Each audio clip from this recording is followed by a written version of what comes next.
రాష్ట్రంలో ఎక్కడ DAP urea తునికలు ధరల్లో తేడాలు లేకుండా డీలర్లు చూసుకోవాలి. కొత్త చట్టాలను అనుసరించి నడుచుకోవాలి.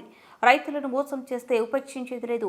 ఎరువులు తయారీదారులు డీలర్ల సమావేశంలో పౌర సరఫరాల శాఖ మంత్రి శ్రీ నాదెండ్ల మనోహర్ కూటమి ప్రభుత్వం రైతు ప్రభుత్వం ప్రతి అడుగులలో రైతును ఆదుకునేందుకు అంకిత భావంతో పనిచేస్తుంది. రైతుకి భరోసా ఇచ్చే విధంగా ముందుకు వెళ్తుందని రాష్ట్ర పౌర సరఫరాల శాఖ మంత్రి నాదెండ్ల మనోహర్ స్పష్టం చేశారు. తూనికలు కొలతల శాఖ ఆధ్వర్యంలో విజయవాడలోని పౌర సరఫరాల శాఖ కమిషనర్ కార్యాలయంలో రాష్ట్ర వ్యాప్తంగా ఉన్న ఎరువులు, పురుగుల మందు తయారీదారులు, డీలర్లతో సమీక్ష సమావేశం నిర్వహించారు.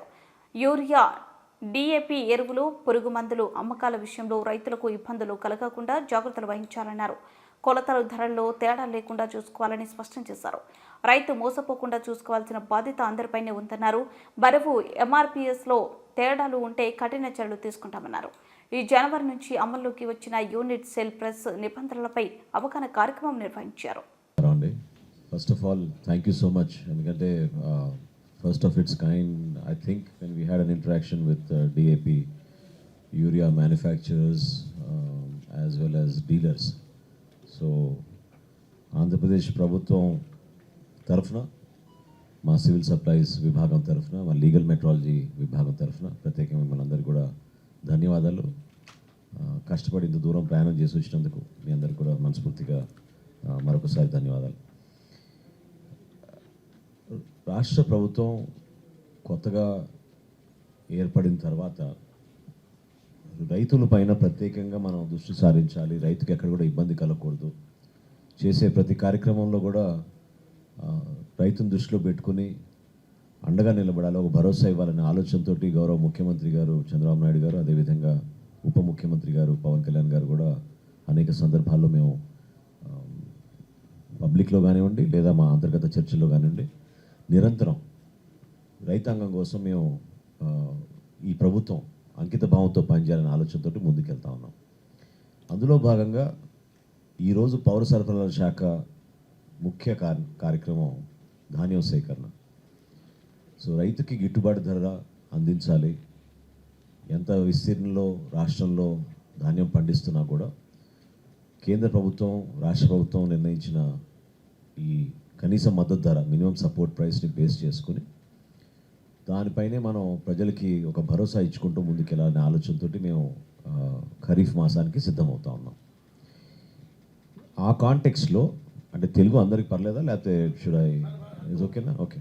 సో ఆ కాంటెక్స్లో చాలా ప్రాంతాల నుంచి మాకు వస్తున్న సమాచారం డిఏపి యూరియా ధరల్లో తేడా ఉంటుంది, రైతుకి ఇబ్బంది కలుగుతుంది, షాపుల దగ్గరికి వెళ్ళినప్పుడు ఇబ్బంది అవుతుంది, మాకు సరుకులు ఉన్నాయి, నిల్వలు ఉన్నాయి, ఇబ్బంది లేదని మా మార్కెటింగ్ శాఖ వ్యవసాయ శాఖ చెప్తున్నా కూడా ఎక్కడో విధంగా బ్లాక్ మార్కెటింగు ఈ రైతుని ఇబ్బంది పడే కొన్ని సమస్యలు చాలా స్పష్టంగా మా దృష్టికి వస్తున్నప్పుడు నేను సజెస్ట్ చేశాను మన లీగల్ మెట్రాలజీ విభాగాన్ని ఒకసారి మనం పిలిపించుకుని మాట్లాడాలి. ఎందుకంటే ఎక్కడ కూడా రైతుకి ఇబ్బంది కలగకూడదనే ఆలోచన తీసుకురావాల్సిన బాధ్యత మనందరిపైన ఉంది. చట్టాల్లో ఉన్న వివిధ సెక్షన్స్ గురించి మీకు ఒక అవగాహన తీసుకురావడం కోసం ఆయన ఒక ప్రయత్నం చేశారు. అది దేనికోసం అంటే సహజంగా ప్రభుత్వాలు కొత్త ఆలోచనలు వచ్చినప్పుడు లేదా ప్రజల ఆకాంక్షలు ఎట్లా ఉన్నాయో చూసి దాని ప్రకారంగా మనం మార్పులు తీసుకొస్తూ ఉంటాం. సో అప్డేట్ అవ్వాల్సిన బాధ్యత మీకుంటుంది, తెలపాల్సిన బాధ్యత కూడా మాకుంటుంది. ఇప్పుడు మీ సాధారణంగా మీ షాప్ దగ్గరకు వచ్చి మేము చెక్ చేసినప్పుడు వెయిటేజ్లో కానివ్వండి లేకపోతే రేట్లో కానివ్వండి తేడా ఉందని అనడానికి మా దగ్గర కూడా ఆ విధమైన చట్టం ఉండాలి. ఆ చట్టం యొక్క సమాచారం మీ దగ్గర కూడా తెలియాలి. ఎందుకంటే వ్యాపారస్తులు అందరూ కూడా ఆ విధంగా ఫాలో అవుతారని నేను అనుకోను. ఎందుకంటే మీకున్న సమస్యలు మీకుంటాయి. క్షేత్రస్థాయిలో ఎక్కడైతే ఫర్టిలైజర్ డీలర్స్ ఉన్నారో వాళ్ళకి మీరు సరఫరా చేసే ఈ డిఏపి కానివ్వండి యూరియా కానివ్వండి ఒకే ఒక ఆలోచనతోటి మనం ముందుకెళ్దాం. అదేంటంటే దేనికోసం ఈ సమావేశం ఏర్పాటు చేసామంటే కమ్యూనికేషన్ గ్యాప్ ఉండకూడదు. At the same time no compromise on quantity and price.